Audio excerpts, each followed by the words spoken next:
এদিকে জ্বালানির সংকটে দেশ জুড়ে প্রকট লোডশেডিং দেখা দিয়েছে এবং কোনো কোনো এলাকায় বিদ্যুৎ থাকছে না দিনের অধিকাংশ সময়। নিয়ে আমরা আরও যুক্ত হচ্ছি, সহকর্মী আমাদের দুজন মাগুরা থেকে জানাবেন ইউনুস আলী, আর গোপালগঞ্জ থেকে জানাবেন নুরুল আলম ফয়সাল। তবে শুরুতেই যাব মাগুরায়, যেখানে রয়েছেন ইউনুস।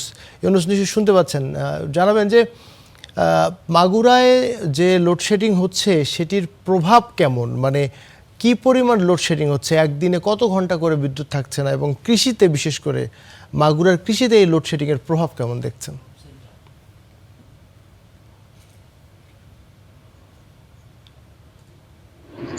নাইম, আপনাকে অনেক ধন্যবাদ। আসলে আপনি জানেন যে সারা দেশে ন্যায় দক্ষিণাঞ্চলে কিন্তু মধ্য মানে তাপপ্রবাহ চলছে।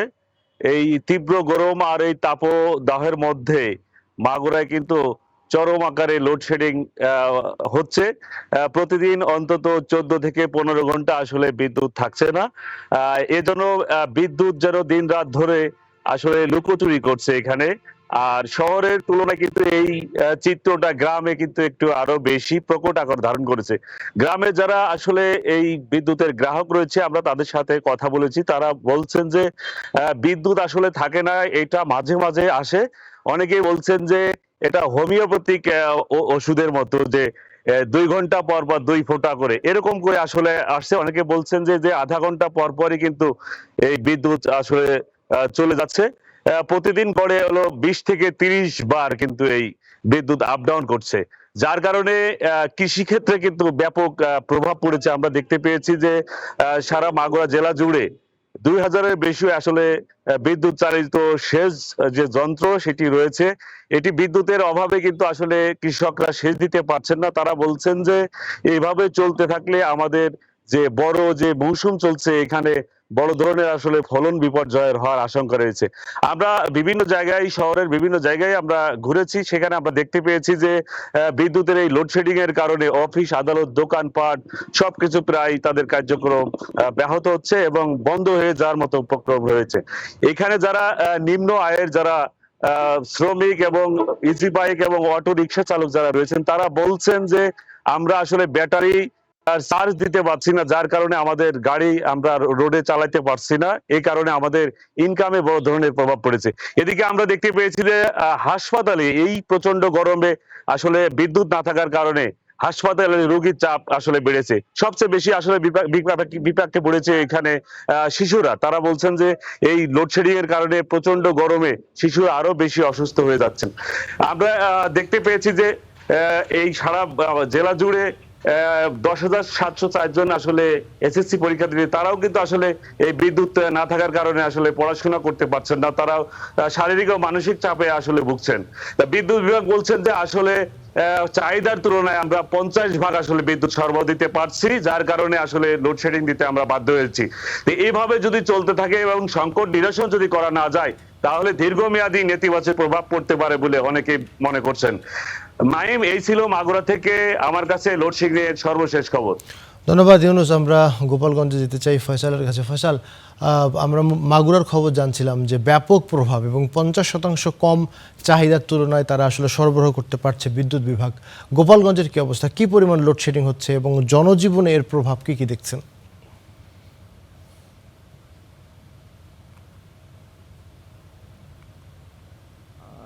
আপনি যেমনটি বলছিলেন মাগুরার কথা, যে 50% আসলে বিদ্যুৎ সরবরাহ করতে পারছে বিদ্যুৎ বিভাগ। গোপালগঞ্জের ক্ষেত্রেও কিন্তু একেবারেই তার বিপরীত কিছু নয়। আমরা যদি আপনাদেরকে গতকালকের কথা বলি, গতকালকে গোপালগঞ্জে 16 মেগাওয়াট বিদ্যুতের চাহিদা ছিল, যেটি সকালে বিদ্যুৎ বিভাগ সরবরাহ করতে পেরেছে 10 মেগাওয়াট, এবং বিকেলে 16 মেগাওয়াটই চাহিদা ছিল, কিন্তু সেটি সরবরাহ করতে পেরেছে 12 মেগাওয়াট। মোটামুটি বলা যায় গোপালগঞ্জের পুরো শহর কিংবা গোপালগঞ্জ জেলা জুড়ে যে লোডশেডিং হচ্ছে সেটি কিন্তু তীব্র আকার ধারণ করেছে। আমরা কথা বলেছিলাম ব্যবসায়ী, সাধারণ মানুষ সবার সাথে। তারা যেটি বলছেন যে গোপালগঞ্জে বিদ্যুৎ যায় না, বিদ্যুৎ মাঝে মাঝে আসে, তাদের এমন একটি অভিযোগ ছিল। যদিও সেটি মজার ছলে ছিল, কিন্তু তারপরেও তারা বলছে যে দিনের মধ্যে যেই 24 ঘন্টা সময়ের মধ্যে তারা সর্বোচ্চ 8 থেকে 10 ঘন্টা বিদ্যুৎ পাচ্ছে, অধিকাংশ সময় কিন্তু তারা বিদ্যুৎ পাচ্ছে না। এতে কিন্তু ব্যবসা প্রতিষ্ঠান থেকে শুরু করে সব ধরনের কলকারখানা, উৎপাদন যে সকল প্রতিষ্ঠান রয়েছে তারাও কিন্তু এক ধরনের বিপাকে পড়েছেন। সেই সাথে আমরা কথা বলেছিলাম, যেহেতু আপনারা জানেন যে বর্তমানে এসএসসি পরীক্ষা চলছে, শিক্ষার্থীদের কিন্তু ব্যাপক সমস্যা হচ্ছে। রাতের বেলা সন্ধ্যার পরপরই কিন্তু বিদ্যুৎ একেবারে থাকে না বললেই চলে। কোনো কোনো এলাকায় বিদ্যুৎ একেবারে থাকছে না, সেটি হচ্ছে শহরের মধ্যে যতটা থাকছে, গ্রামে গোপালগঞ্জের আশপাশে যে গ্রামগুলো রয়েছে সেগুলোর ক্ষেত্রে কিন্তু একেবারে খুবই বাজে অবস্থা। বলা যায় যে বিদ্যুৎ একেবারেই থাকছে না, ২০ মিনিট থাকলে ২ ঘন্টা থাকছে না, এমনটি অভিযোগ কিন্তু তারা করছেন।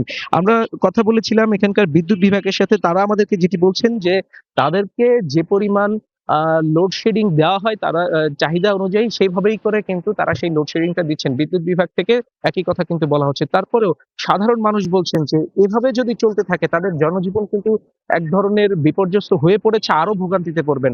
আপনারা জানেন যে যেহেতু বর্তমান সময়ে চলছে, এমনি গরম শুরু হয়েছে, ভ্যাপসা এক ধরনের গরম, তার মধ্যে বিদ্যুৎ না থাকা কিন্তু ছোট বাচ্চারা থেকে বয়োবৃদ্ধ সবাই কিন্তু এক ধরনের অসুস্থতার মধ্যে পড়ে যাচ্ছেন। আমরা এর কারণে আমরা দেখতে পেয়েছিলাম বর্তমানে হামেরও একটা প্রকোপ চলছে, সেই পাশাপাশি গরমজনিত যে সকল রোগ সেগুলো নিয়েও কিন্তু শিশুরা হাসপাতালে ভর্তি হচ্ছেন।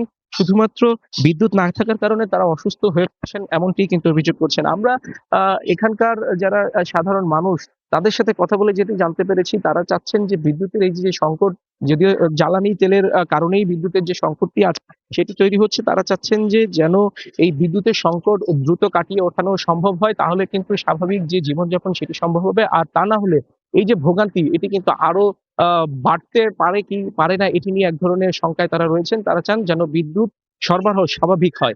নাইম, এই ছিল আমার কাছে গোপালগঞ্জ থেকে সবশেষ। ধন্যবাদ ফয়সাল। আমরা এতক্ষণ গোপালগঞ্জ এবং মাগুরা থেকে জানছিলাম যে জনজীবনে আসলে এই লোডশেডিং যে হচ্ছে তার প্রভাব কেমন। ব্যাপক প্রভাব পড়ছে এবং ৫০% এবং কোথাও কোথাও ৬০% চাহিদার তুলনায় এই পর্যন্ত বিদ্যুৎ বিভাগের পক্ষ থেকে এখানে এই যে দুটি জেলার সাথে আমরা কথা বললাম সেখানে বিদ্যুৎ দেওয়া সম্ভব হচ্ছে।